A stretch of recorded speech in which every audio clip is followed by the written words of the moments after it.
संविधान। भारतीय संविधान के महत्वपूर्ण अनुच्छेद की बात करें तो अनुच्छेद 1 संघ का नाम और राज्य क्षेत्र संबंधित है। उसके बाद अनुच्छेद 2 में नए राज्यों का प्रवेश या स्थापना संबंधित है।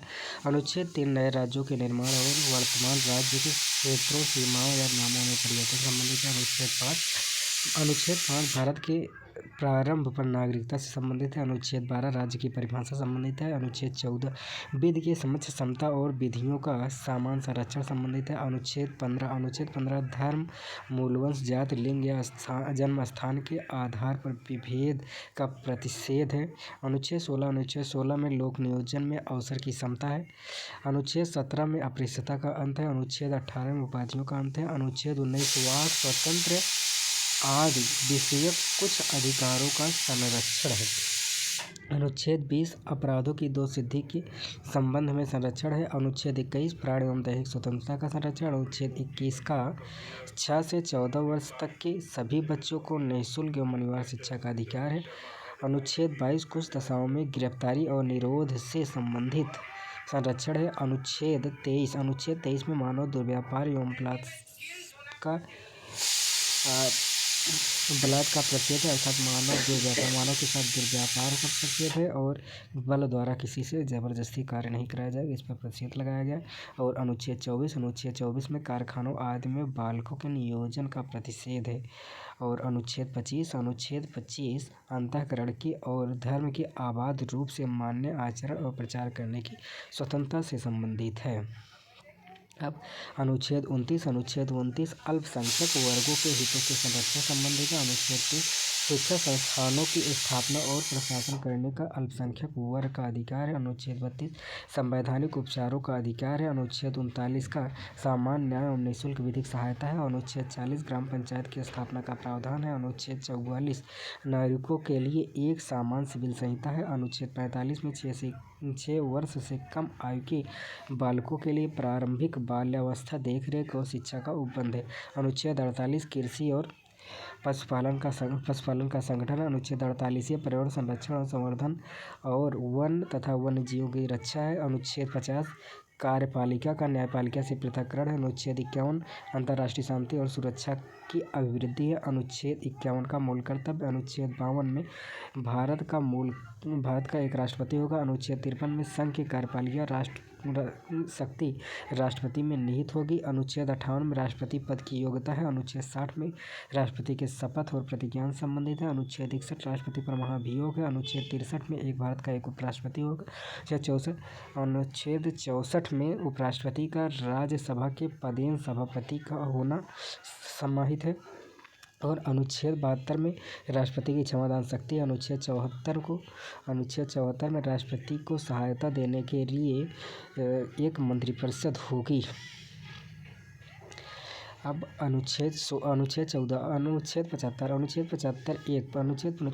में प्रधानमंत्री की नियुक्ति राष्ट्रपति करेगा और अन्य मंत्री की नियुक्ति राष्ट्रपति ही करेगा, लेकिन प्रधानमंत्री की सलाह पर करेगा। अनुच्छेद 76 में भारत का महान्यायवादी है। अनुच्छेद 78 में संसद का संगठन है। अनुच्छेद 85 में संसद के सत्र सत्रावसान और विघटन संबंधित है। अनुच्छेद 108 कुछ दशाओं में दोनों सदनों की संयुक्त बैठक है। अनुच्छेद 110 में धन विधेयक की परिभाषा। अनुच्छेद 111 में विधेयकों पर राष्ट्रपति की अनुमति है। अनुच्छेद 112 में वार्षिक वित्तीय विवरण। अनुच्छेद 123 में संसद के विश्रांति काल में अध्यादेश प्रख्यापित करने की राष्ट्रपति शक्ति है। अनुच्छेद 124 में उच्चतम न्यायालय की स्थापना और गठन है। अनुच्छेद 129 उच्चतम न्यायालय का अभिलेख न्यायालय होना। अनुच्छेद 137 निर्णय आदेशों का उच्चतम न्यायालय द्वारा पुनरावलोकन है। अनुच्छेद 143 उच्चतम न्यायालय से परामर्श करने की राष्ट्रपति की शक्ति है। अनुच्छेद 148 भारत का नियंत्रक महालेखा परीक्षक। अनुच्छेद 152 में राज्यों के राज्यपाल संबंधित। अनुच्छेद 155 राज्यपालों की नियुक्ति। अनुच्छेद 161 राज्यपालों की क्षमादान शक्ति। अनुच्छेद 163 में राज्यपालों की सहायता और सलाह के लिए एक मंत्रिपरिषद होगी। अनुच्छेद 164 मुख्यमंत्री की नियुक्ति राज्यपाल करेगा और अन्य मंत्रियों की नियुक्ति राज्यपाल ही करेगा, लेकिन अन्य मंत्रियों की नियुक्ति के लिए वह मुख्यमंत्री से सलाह लेगा। अनुच्छेद 165 अनुच्छेद 165 राज्य का महाधिवक्ता। अनुच्छेद 169 में राज्यों में विधान परिषद का उत्साधन या सृजन, निर्माण या फिर उसका विघटन कैसे होगा। अनुच्छेद 169 में है। अनुच्छेद 200 में राज्यपाल द्वारा विधेयकों पर अनुमति। अनुच्छेद 213 में विधानमंडल के विश्रांतिकाल में राज्यपाल के अध्यादेश जारी करने की शक्ति है। अनुच्छेद 214 में राज्यों के लिए उच्च न्यायालय। अनुच्छेद 226 कुछ रिट निकालने की उच्च न्यायालय की शक्ति हैं।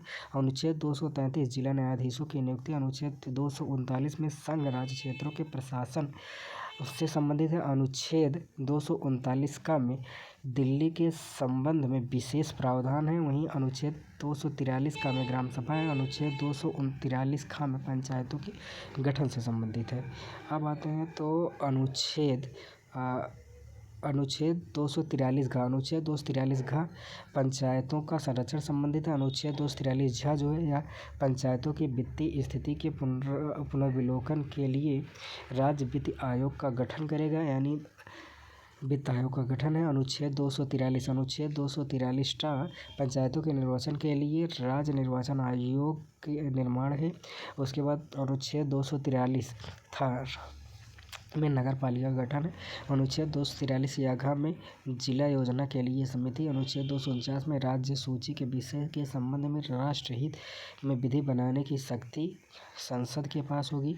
उसके बाद अनुच्छेद 253 में अंतर्राष्ट्रीय करारों को प्रभावी करने के लिए विधान है। अनुच्छेद 263 में अंतर्राज्य परिषद के संबंध में उपबंध है। अनुच्छेद 266 में भारत और राज्यों की संचित निधियां और लोक लेखे हैं। अनुच्छेद 267 में भारत की आकस्मिक निधि। अनुच्छेद 279 में माल एवं सेवा कर अर्थात जीएसटी परिषद संबंधित है। अनुच्छेद 280 वित्त आयोग संबंधित है। अनुच्छेद 300 का में विधि के प्रकार के बिना व्यक्तियों को संपत्ति से वंचित नहीं किया जाना है, संपत्ति का अधिकार है अर्थात। अनुच्छेद 312 अखिल भारतीय सेवाएं। अनुच्छेद 315 संघ एवं राज्यों के लिए लोक सेवा आयोग है। अनुच्छेद 323 का में प्रशासनिक अधिकरण है। अनुच्छेद 324 में निर्वाचन आयोग। अनुच्छेद 330 में लोकसभा में अनुसूचित जाति एवं अनुसूचित जनजाति के लिए सीटों का आरक्षण। अनुच्छेद 332 में राज्यों की विधानसभा में अनुसूचित जातियों और अनुसूचित जनजातियों के लिए सीटों का आरक्षण। अनुच्छेद 338 में राष्ट्रीय अनुसूचित जाति आयोग से संबंधित है और अनुच्छेद 338 का राष्ट्रीय अनुसूचित जनजाति आयोग से संबंधित है। अनुच्छेद 338 खा में पिछड़े वर्ग के लिए आयोग है। उसके बाद अनुच्छेद 343 में संघ की राजभाषा हिंदी और लिपि देवनागरी लिपि होगी। अनुच्छेद 350 का में प्राथमिक स्तर पर मातृभाषा में शिक्षा की सुविधा की बात है। अनुच्छेद 352 में राष्ट्रीय आपात की घोषणा युद्ध, बाह्य आक्रमण और सशस्त्र विद्रोह के कारण संबंधित है। अनुच्छेद 356 राष्ट्रपति शासन या फिर राज्य आपातकाल से संबंधित। अनुच्छेद 360 जो है वित्तीय आपातकाल संबंधी। अनुच्छेद 368 संसद की संविधान का संशोधन करने की प्रक्रिया से संबंधित है।